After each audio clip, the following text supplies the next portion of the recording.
გამარჯობა, მე ნინო სამყურაშვილი ვარ, ჟურნალისტი და დღეს ჩემი ვლოგის მესამე ეპიზოდს წარმოგიდგენთ. როგორ იმართება ევროკავშირი და მართლა არსებობს თუ არა Deep State. რას ამბობს პროპაგანდა, რომ თითქოს ევროკავშირს Deep State მართავს, გადაწყვეტილებებს კულუარებიდან ვიღაც იღებს და ევროკავშირის ბიუროკრატია მხოლოდ შემსრულებელია. მსგავს განცხადებებს ხშირად მოისმენთ არადემოკრატიული ავტორიტარიზმისკენ მიდრეკილი, ან უკვე ავტორიტარული რეჟიმებისგან, მათი პროპაგანდისტული მედიიდან და იმ პოლიტიკოსებისგან, რომლებიც არადემოკრატიული ხელისუფლების იდეას ემხრობიან. შემდეგ არსებობს ადამიანების ნაწილი, რომელსაც კონსპირაციული თეორიების ჯერა ამგვარ პროპაგანდას ფაქტად იღებს და მიიჩნევს, რომ სადღაც Deep State ან მასონები მართლა არსებობენ. მაგრამ როგორ იმართება სინამდვილეში ევროკავშირი, ვინ იღებს გადაწყვეტილებებს და ვინ ვის წინაშეა ანგარიშვალდებული და საერთოდ შესაძლებელია თუ არა 27 წევრი ქვეყნისგან შემდგარ გაერთიანებას ერთი ფარული ჩრდილოვანი ძალა მართავდეს.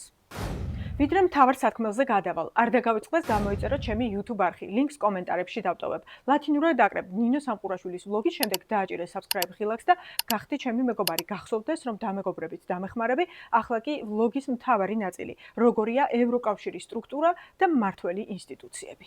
ევროკავშირი 7 ძირითადი ინსტიტუციით იმართება.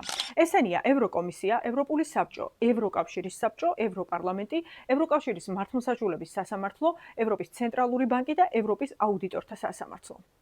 აქედან 4 მთავარი პოლიტიკური ინსტიტუციაა: ევროპული საბჭო, ევროკავშირის საბჭო, ევროპარლამენტი, ევროკომისია. ეს 4 ინსტიტუცია ევროკავშირის მუშაობის ძირითად მიმართულებებს განსაზღვრავს და კანონშემოქმედებით პროცესში მონაწილეობს. დანარჩენი 3 და ესენია ევროკავშირის მართლმსაჯულების სასამართლო, ევროპის ცენტრალური ბანკი და ევროპის აუდიტორთა სასამართლო უზრუნველყოფს იმას, რომ ევროკავშირის კანონებმა სწორად იმუშაოს და ევროკავშირის ბიუჯეტი კანონიერად და გამჭვირვალედ დაიხარჯოს.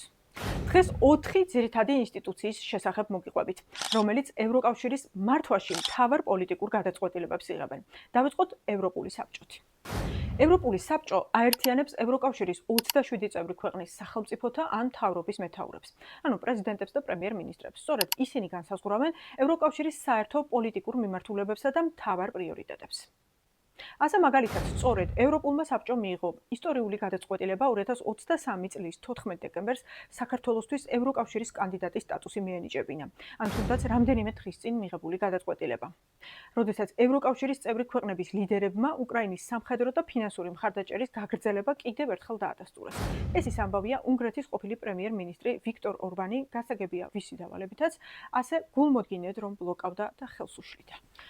მნიშვნელოვანია, რომ ევროპული საბჭო არ აგვერიოს ევროკავშირის საბჭოში და გადავიდეთ ლოგიკურად მეორე ინსტიტუციაზე, ევროკავშირის საბჭოზე.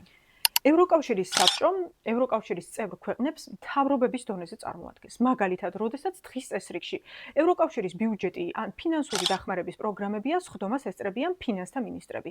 სოფლის მეურნეობის საკითხებზე გადაწყვეტილებებს სოფლის მეურნეობის მინისტრები იღებენ, გარემოს დაცვის თემებზე გარემოს დაცვის მინისტრები და ასე შემდეგ.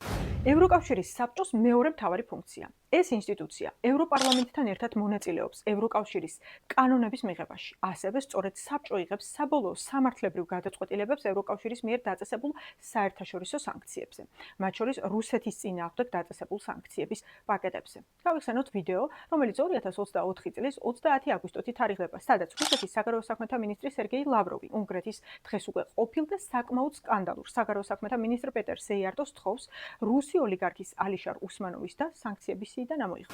Look, I am calling on the request of Alisher, and he just asked me to remind you that you were doing something about his sister. Mrs. Ismailova. Yes. Yeah, absolutely. The thing is the following, that together with the Slovaks, we are submitting a proposal to the European Union to delist her. We will submit it next week. And as the new review period is going to be started, it's going to be put on the agenda. And we will do our best in order to get her off. Thank you very much. He would be really very pleased. He is seriously concerned about his sister. You can understand I it. know. სიარტოს პასუხი მოისმინეთ ალბათ. სლოვაკებთან ერთად მოვამზადებთ წინადადებას და ევროკავშირის საბჭოში შევიტანთო. ანუ სიარტო აპირებდა, რომ სანქცირებული რუსი ოლიგარქის უსმანოვის, ასევე სანქცირებული დის შესახებ სწორედ ევროკავშირის წევრი ქვეყნების საგარეო საქმეთა მინისტრებისთვის მიემართა. ანუ ეს საბჭო საკმაოდ ფუნქციურია და საკვანძო გადაწყვეტილებების მიღების ინსტიტუციაა. მესამე ინსტიტუცია, ევროპარლამენტი, რომელიც ევროკავშირის ასევე უმნიშვნელოვანესი ინსტიტუცია. ევროპარლამენტი ევროკავშირის მოქალაქეებს წარმოადგენს და მისი 720 წევრი, ანუ 720 ევროპარლამენტარი პირდაპირ წესით აირჩევა 5 წლის ვადით. ევროპარლამენტის მთავარი ფუნქცია: ევროკავშირის კანონების მიღება, ევროკავშირის ბიუჯეტის დამტკიცება, ევროკომისიისა და სხვა ინსტიტუტების საქმიანობის კონტროლი, საერთაშორისო შეთანხმებების დამტკიცება, რეზოლუციების მიღება და პოლიტიკური პოზიციების გამოხატვა. ხშირად გაიგებთ მათ შორის საქართველოში, რომ თითქოს ევროპარლამენტის რეზოლუციებს ფასი არ აქვს, ან კიდევ ჩალის ფასი აქვს. ეს არასწორია. მართალია, ყველა რეზოლუციის შესრულება იურიდიულად სავალდებულო არ არის, მაგრამ ისინი მნიშვნელოვან პოლიტიკურ გზავნილს წარმოადგენს და ევროკავშირის და სხვა ინსტიტუტები თავიანთი გადაწყვეტილებების მიღებისას სწორედ ამ რეზოლუციებს ითვალისწინებენ. მათ შორის ვის უნდა დაუწესონ სანქციები და ვის არა. და მეოთხე ინსტიტუცია ევროკომისია, რომელიც ევროკავშირის მთავარი აღმასრულებელი ორგანოა. ევროკომისიას საკანონმდებლო ინიციატივის უფლება აქვს, რაც იმას ნიშნავს, რომ ახალი კანონპროექტების უმეტესობას სწორედ ევროკომისია ამზადებს და წარადგენს ევროპარლამენტისა და ევროკავშირის საბჭოს წინაშე. ევროკომისია ასევე ევროკავშირის საგარეო და საშინაო პოლიტიკას ახორციელებს, ევროკავშირის ბიუჯეტს მართავს, აკონტროლებს, როგორ ასრულებენ წევრი ქვეყნები ევროკავშირის კანონებს და ამზადებს წინადადებებს სანქციებთან დაკავშირებით. თუმცა, სანქციების საბოლოო დამტკიცება, როგორც უკვე ზემოთ გითხარით, ევროკავშირის საბჭოს კომპეტენციაა და ევროკავშირის წევრი ქვეყნების მინისტრების. ევროკომისიის მოქმედი პრეზიდენტია ურსულა ფონ დერ ლაიენი და ევროკავშირში ის საკმაოდ გავლენიანი პოლიტიკური ფიგურაა. თუმცა, ერთი მნიშვნელოვანი ფაქტი, რომელიც Deep State-ის არსებობის თეორიას აკარწყლებს. ევროკომისიის პრეზიდენტი თანამდებობას ავტომატურად ვერ მიიღებს. მისი კანდიდატურა 720-მა პარლამენტარმა უნდა დაამტკიცოს, ანუ ევროპარლამენტმა უნდა დაამტკიცოს ის. რაც შეეხება რა გზას გადის ევროკავშირში კანონპროექტი დამტკიცებამდე, უფრო მარტივად დასანახი რომ იყოს, პროცესი ასე გამოიყურება. ევროკომისია ამზადებს კანონპროექტს. ევროპარლამენტი და ევროკავშირის საბჭო განიხილავენ, ცვლიან და ათანხმებენ ტექსტს. შემდეგ თუ ორივე ინსტიტუტი თანხმდება, კანონი მიიღება. წევრი ქვეყნები ასრულებენ კანონს. ევროკომისია აკონტროლებს მის შესრულებას. აი ასეთი ჯაჭვია აწყობილი. უმნიშვნელოვანესი დეტალი: სანამ ევროკომისია ახალ კანონპროექტს წარადგენს, ის კონსულტაციებს გადის მოქალაქეებთან, ბიზნესთან, მეცნიერებთან, არასამთავრობო ორგანიზაციებთან და სხვა დაინტერესებულ მხარეებთან. შესაბამისად, ევროკავშირის კანონები დახურულ კაბინეტებში არ იწერება და არც მოგონილი Deep State წერს. მათ შექმნაში საზოგადოება და ხალხი აქტიურად მონაწილეობს.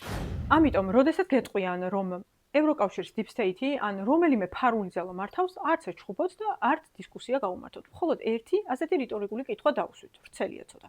როგორ შეიძლება ფარულმა ჯგუფმა მართოს სისტემა, სადაც გადაწყვეტილების მისაღებად საჭიროა ევროკომისიის ინიციატივა, ევროპარლამენტის 720 წევრისგან მხარდაჭერა, 27 წევრი ქვეყნის მინისტრების ან ლიდერების შეთანხმება და სასამართლოს კონტროლი და ასევე მოქალაქეების მიერ არჩეული წარმომადგენლების მონაწილეობა. და ბოლოს, მნიშვნელოვანია გვახსოვდეს, რომ მსგავსი კონსპირაციის თეორიები, როგორიცაა ევროკავშირის Deep State მართავს ყველაზე ხშირად ავტორიტარული რეჟიმების და მათი პროპაგანდისტული მედიის ნარატივში გვხვდება, რადგან მათ არ უნდათ დამოუკიდებელი ინსტიტუტები, თავისუფალი მედია, რომელსაც მოდარაჯე ძაღლის ფუნქცია აქვს. ასეთი გზავნილების მიზანია საზოგადოებაში დაბნეულობისა და უნდობლობის გაჩენა იმისათვის, რომ ადამიანებს შეეშინდეთ და დაიჯერონ, რომ სადღაც ვიღაც ბიძიები შედან და ფარულად მათ მაგივრად გადაწყვეტილებებს იღებენ. ფაქტების სხვა საჩვენებს. ევროკავშირში გადაწყვეტილებებს იღებენ საჯაროდ მოქმედი ინსტიტუტები, მკაფიო წესებისა და დემოკრატიული პროცედურების საფუძველზე. სწორედ ამიტომ, როდესაც მსგავს აბსურდულ მტკიცებას მოისმენთ, ყოველთვის გადაამოწმოთ ინფორმაცია. მე ჟურნალისტი ნინო სამყურაშვილი ვარ. დიდი მადლობა, რომ მომისმინეთ. არ დაგავიწყდეს ჩემი YouTube არხის ნინო სამყურაშვილის ლოგის გამოწერა. ლინკს კომენტარებში დავტოვებ. მომდევნო ლოგი ორ კვირაში ისევ იქნება. შეხვედრის ადგილი ნინო სამყურაშვილის ლოგი.